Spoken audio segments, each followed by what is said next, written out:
ओम शांति। आज हम 8 जुलाई 73 की अव्यक्तवाणी सुनते हैं। आज की वाणी का सार है समय की पुकार। अमर भव के वरदाता, अस्वच्छ से स्वच्छ बनाने वाले, सर्वशक्तिवान बनाने वाले और अथक सेवाधारी बनाने वाले शिव बाबा बोले, आप सभी कहाँ बैठे हैं? क्या सभी मेले में बैठे हो? यह है प्रैक्टिकल मेला और सभी है यादगार के मेले। अभी के इस मधुर मिलन के मेले से अनेक स्थानों पर और अनेक नामों से मेले मनाते आते हैं। मेले में विशेष मिलन होता है। मेला अर्थात मिलना। यह मिलन अर्थात मेला कौन सा है? इस समय मुख्य मेला है ही आत्मा रूप से परमात्मा बाप के साथ मिलने का, अथवा यूं कहे कि आत्मा और परमात्मा का मेला है। न सिर्फ एक संबंध से, लेकिन सर्व संबंधों से, सर्व संबंधी बाप से मिलन का मेला है, अथवा सर्व प्राप्तियों का यह मेला है। एक सेकंड में सर्व संबंधों से, सर्व संबंधी बाप से मिलन मनाने से प्राप्ति स्वतः ही हो जाती है। और अन्य मेले तो खर्च करने के होते हैं, लेकिन यह मेला सर्व प्राप्ति करने का है। और दूसरे मेले में अगर कुछ प्राप्ति भी करेंगे तो कुछ देकर ही प्राप्त करेंगे, परंतु यहाँ देते क्या हो? जिसको संभाल नहीं सकते हो तुम वही देते हो ना।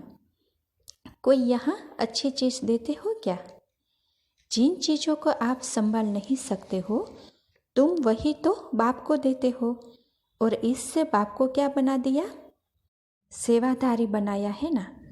जैसे कि अपनी चीज़ को संभालने के लिए कोई सर्वेंट को रखा जाता है, बाप को देते भी वही हो जिसको आप कंट्रोल नहीं कर पाते हो।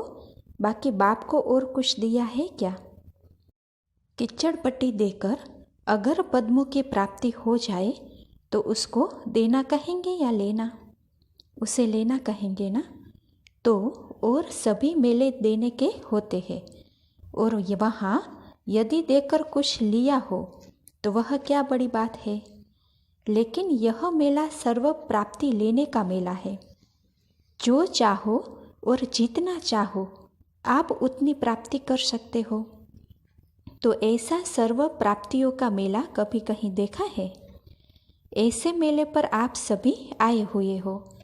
तो मेले में एक होता है मिलन, दूसरा क्या होता है? और मेले में तो मेले बनते हैं, और यहाँ क्या बनते हो? स्वच्छ। स्वच्छ तो बन गए हो ना, या आप अभी तक स्वच्छ बन रहे हो? स्वच्छ बनने के बाद क्या होता है? श्रृंगार होता है और तिलक लगाया जाता है।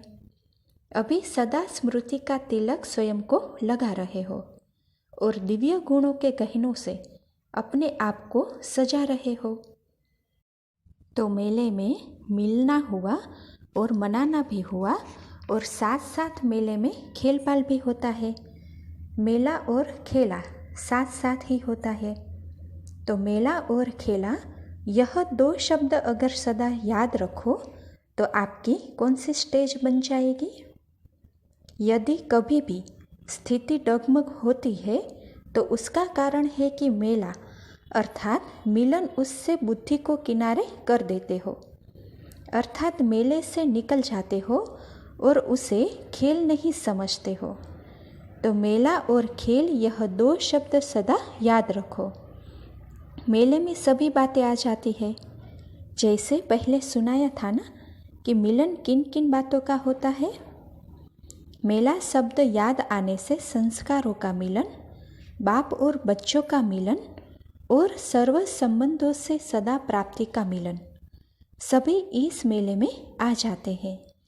यह सृष्टि एक खेल है, यह तो मुख्य बात है। लेकिन यह माया की भिन्न भिन्न परीक्षाएं व परिस्थितियां जो आती है, यह भी आप लोगों के लिए एक खेल है।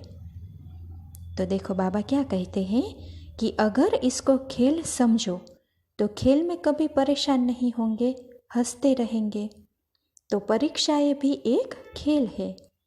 तीसरी बात, खेल समझने से जो भी भिन्न भिन्न वैरायटी संस्कारों का पाठ देखते हो, उन पाठधारियों का इस बेहद के खेल में यह पाठ अर्थात खेल लुंधा हुआ है। यह स्मृति में आने से कभी भी अवस्था डगमग नहीं होगी, सदैव एक रस अवस्था रहेगी। जब स्मृति में रहेगा कि यह वैरायटी पार्ट ड्रामा अर्थात खेल है, तो वैरायटी खेल में पार्ट न हो, कभी यह हो सकता है क्या? जब नाम ही है वैरायटी ड्रामा। जैसे हद के सिनेमा में भिन्न भिन्न नाम से भिन्न भिन्न खेल होते हैं। समझो नाम ही है खूने नाहक खेल, फिर उसमें अगर कोई भयानक व दर्दनाक सीन देखे तो विचलित होंगे क्या? क्योंकि समझते हो कि खेल ही खूनी नाहक का है, पहले से ही ऐसा समझकर फिर उसे देखेंगे। वैसे ही मानो कोई लड़ाई झगड़े क्रोधी की स्टेजिस है, तो उसको देखकर हंसेंगे या रोएंगे? जरूर हंसेंगे ना, क्योंकि जानते हो कि यह एक खेल है। ऐसे ही इस बेहद के खेल का नाम है वैरायटी ड्रामा अर्थात खेल। तो उसमें वैरायटी संस्कार व वैरायटी स्वभाव व वैरायटी परिस्थितियाँ देखकर कभी विचलित होंगे क्या? या उसे भी साक्षी हो, एक रस स्थिति में स्थित हो देखेंगे? तो अगर यह समझो व याद रखो कि यह एक वैरायटी खेल है, तो जो पुरुषार्थ करने में मुश्किल समझते हो, क्या वह सहज नहीं हो जाएगा? यह दो शब्द भी भूल जाते हो, मेले को भी और खेल को भी भूल जाते हो, और भूलने से ही स्वयं को परेशान करते हो। क्योंकि स्मृति अर्थात साक्षीपन की सीट छोड़ देते हो। सीट को छोड़कर अगर कोई ड्रामा देखे तो फिर क्या हाल होगा उनका? तो देखो बाबा क्या कहते हैं कि तो सीट पर सेट होकर वैरायटी ड्रामा की स्मृति रखते हुए अगर एक एक पाठधारी का हर पाठ देखो तो सदैव हर्षित रहेंगे। मुख से वाह वाह निकलेगी। वाह मीठा ड्रामा, यह क्या हुआ, क्यों हुआ, यह नहीं निकलेगा, बल्कि वाह वाह शब्द मुख से निकलेंगे, अर्थात सदा खुशी में झूमते रहेंगे। सदा अपने को मास्टर सर्वशक्तिवान अनुभव करेंगे। क्या ऐसे स्वयं को प्रैक्टिकल में अनुभव करते हो? मेले से बाहर निकल जाते हो तो परेशान हो जाते हो, और जब हाथ छोड़ देते हैं तो भी परेशान हो। ऐसे ही तुम यहाँ भी बाप का हाथ छोड़ देते हो। हाथ छोड़ देना, क्या इसका अर्थ समझते हो? बाप का स्थूल हाथ तो है नहीं। तो देखो बाबा क्या कहते हैं कि श्रीमत है हाथ और बुद्धि योग है साथ।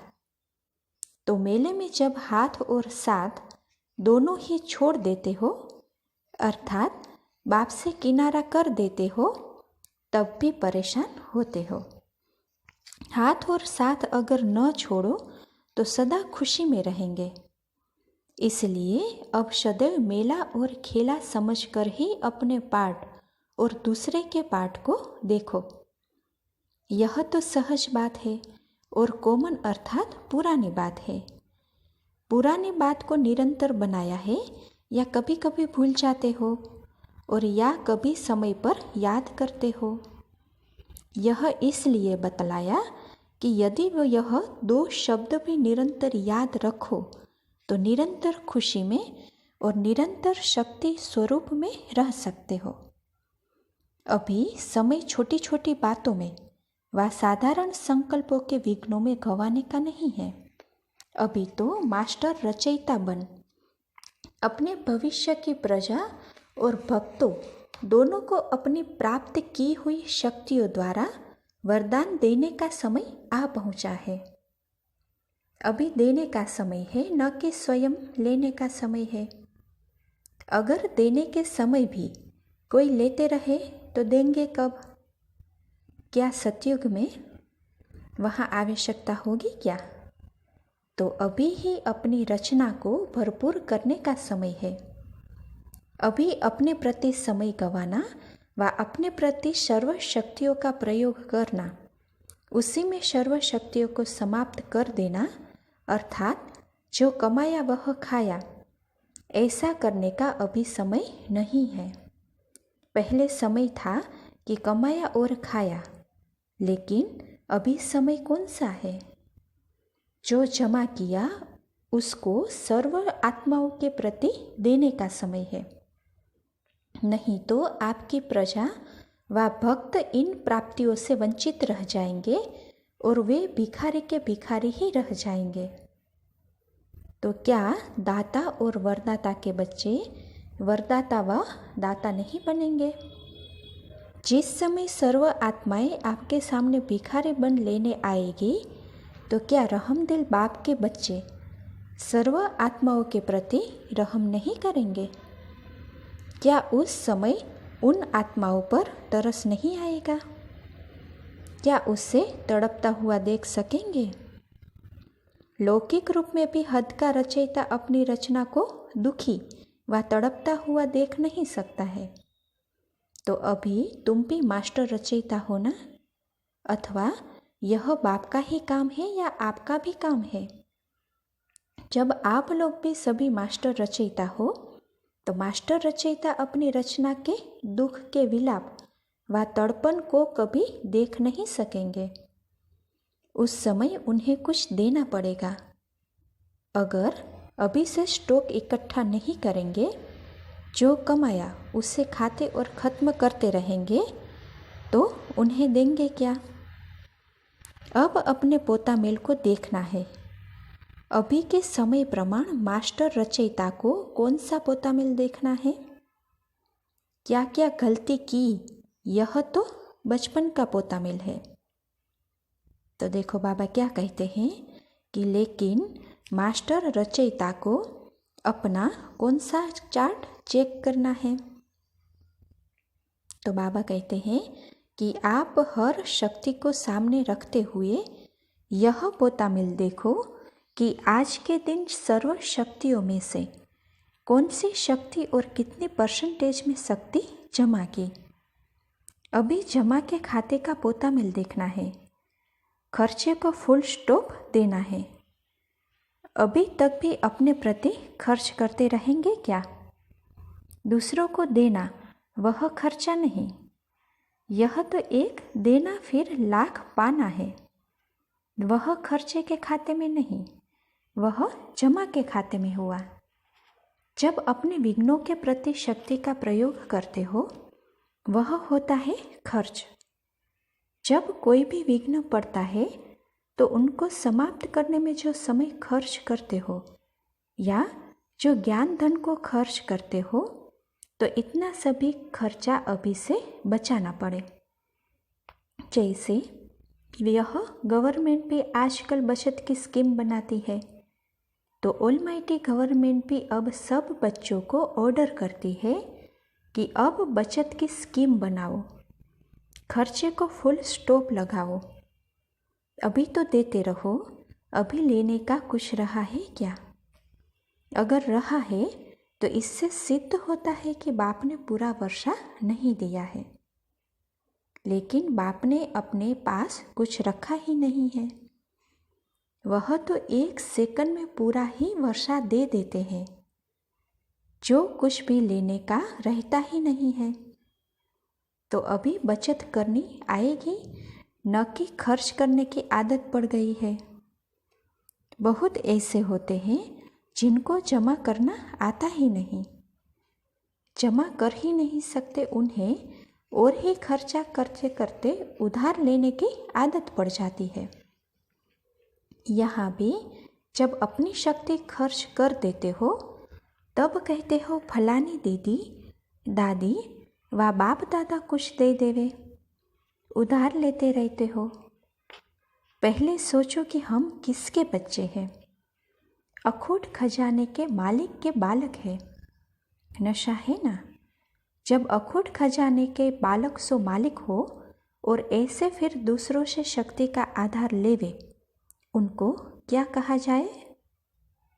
बहुत समझदार। ऐसे बहुत समझदार तो कभी नहीं बनते हो ना। क्या बचत करने की युक्तियाँ अथवा बचत की स्कीम जानते हो? बचत करने का भी सभी से सहज और श्रेष्ठ तरीका कौन सा है जिससे कि सर्व शक्तियों की बचत कर सको? बजट भी कैसे बनावेंगे? पहले बनावेंगे तब तो चेक करेंगे ना। कैसे बनावे कि जिससे ऑटोमेटिकली जमा हो। बजट बनाना अर्थात अपनी बुद्धि का, वाणी का और फिर कर्म का, सभी का अपना हर समय का प्रोग्राम फिक्स करो। जैसे बजट बनाते हैं तो उसमें फिक्स करते हैं ना कि इतना खर्चा इस पर करेंगे।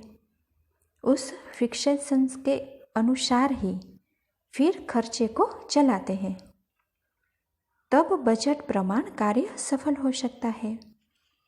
तो बजट बनाना अर्थात अमृत वेले उठ कर रोज अपनी बुद्धि के प्लेन का, वाणी द्वारा क्या क्या करना है और कर्म द्वारा क्या क्या करना है, उन सभी को फिक्स करो। अर्थात अपने तीनों प्रकार की रोज की डायरी बनाओ। तो रोज डायरी बनाने से जो बुद्धि के प्रति कर्तव्य फिक्स किया है वह फिर चेक करना पड़े कि जैसे मैंने बजट बनाया क्या उसी प्रमाण कार्य किया, या बजट एक और प्लान दूसरा तो नहीं। तो अपनी सर्व शक्तियों को जमा करने की सहज युक्ति यही है कि रोज अपना प्लान बनाओ, मनसा वाचा और कर्मणा का। बुद्धि को सारे दिन में किस कर्तव्य में बिजी रखना है, यदि वह भी अमृत वेले फिक्स करो तो फिर सभी व्यर्थ खत्म हो जाएगा। व्यर्थ खत्म किया तो समर्थ बन जाएंगे। व्यर्थ को समाप्त करने के लिए प्लानिंग बुद्धि बनाओ। प्लानिंग बुद्धि बनने से ही अपने सर्व शक्तियों को जमा कर सकेंगे, क्योंकि जो भी शक्तियाँ खर्च करते हो वह सभी व्यर्थ खर्च करते हो। अगर व्यर्थ का खाता ही समाप्त हो जाएगा तो बचत ऑटोमेटिकली हो ही जाएगी। व्यर्थ को समाप्त करने के लिए डेली डायरी बनाओ।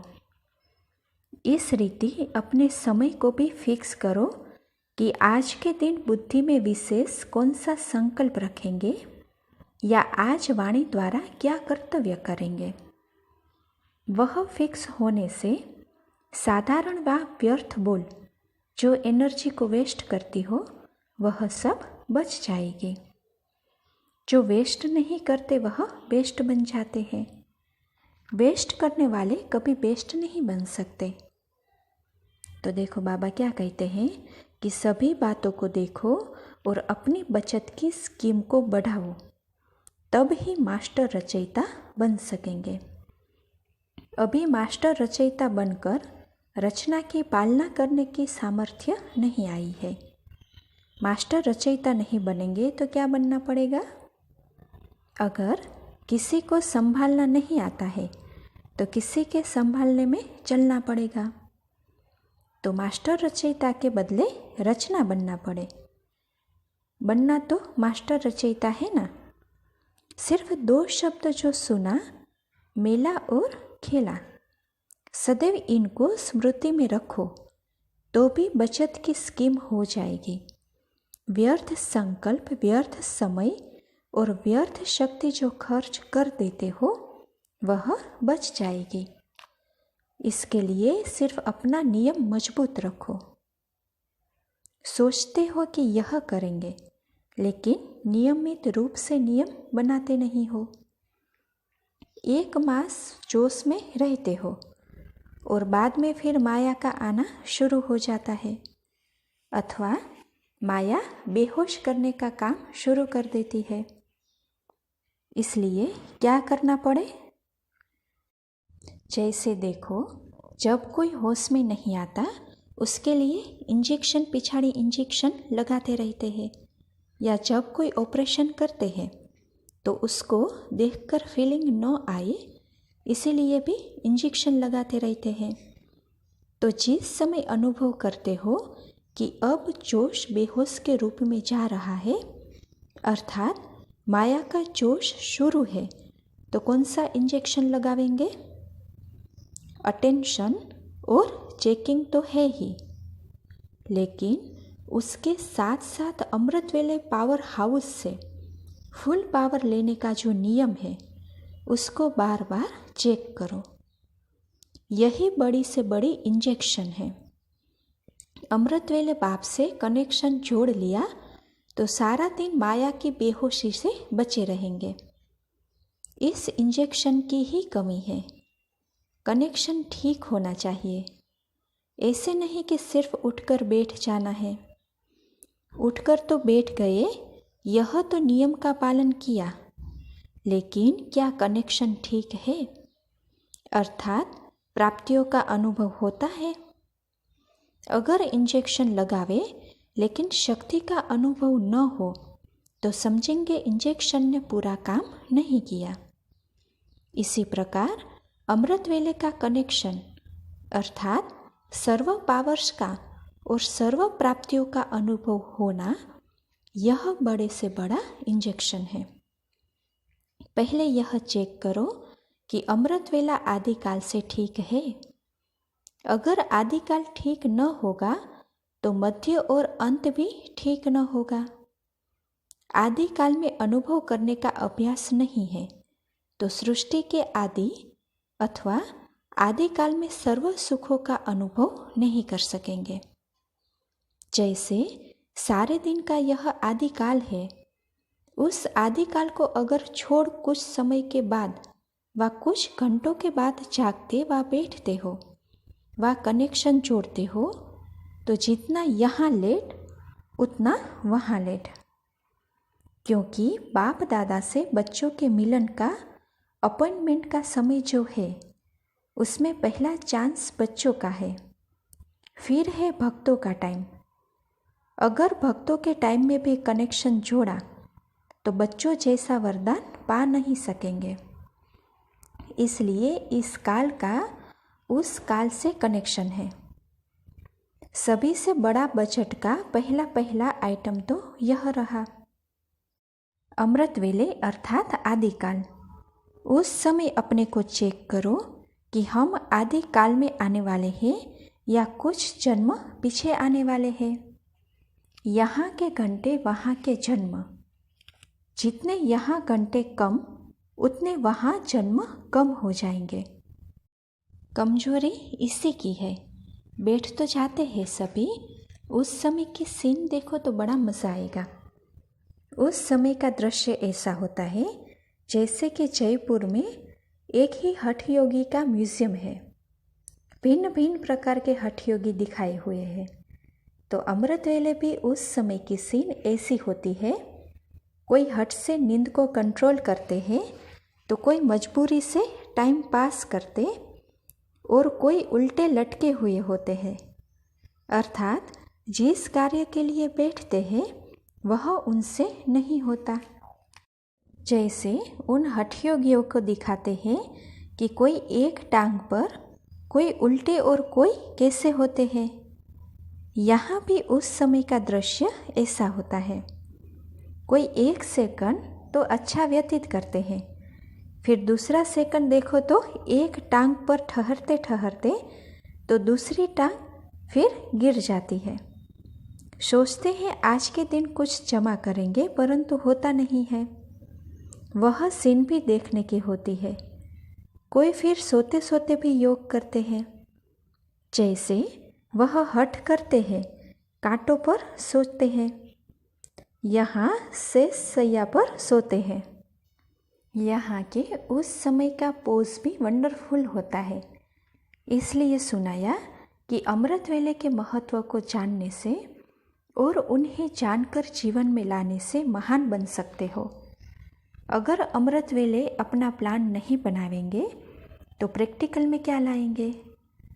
कोई लौकिक कार्य भी तब सफल होता है जब पूरा प्लान बताते हैं। अगर प्लान नहीं बनाते तो सफलता नहीं हो सकती। इसी प्रकार अमृत वेले अपना प्लान फिक्स नहीं करते हो तो मन, वाणी अथवा कर्म द्वारा जो सफलता होनी चाहिए वह नहीं कर पाते हो। अभी इस महत्व को जानकर महान बनो।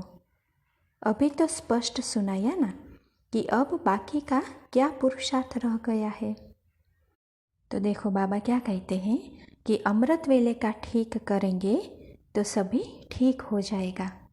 जैसे अमृत पीने से अमर बन जाते हैं, तो अमृत वेले को सफल करने से अमर भव का वरदान मिल जाता है। फिर सारा दिन कोई भी विघ्न में मुरझाएंगे नहीं। सदा हर्षित रहने में और सदा शक्तिशाली बनने में अमर रहेंगे। अमृत वेले जो अमर भव का वरदान मिलता है वह अगर न लेंगे तो फिर मेहनत बहुत करनी पड़ेगी।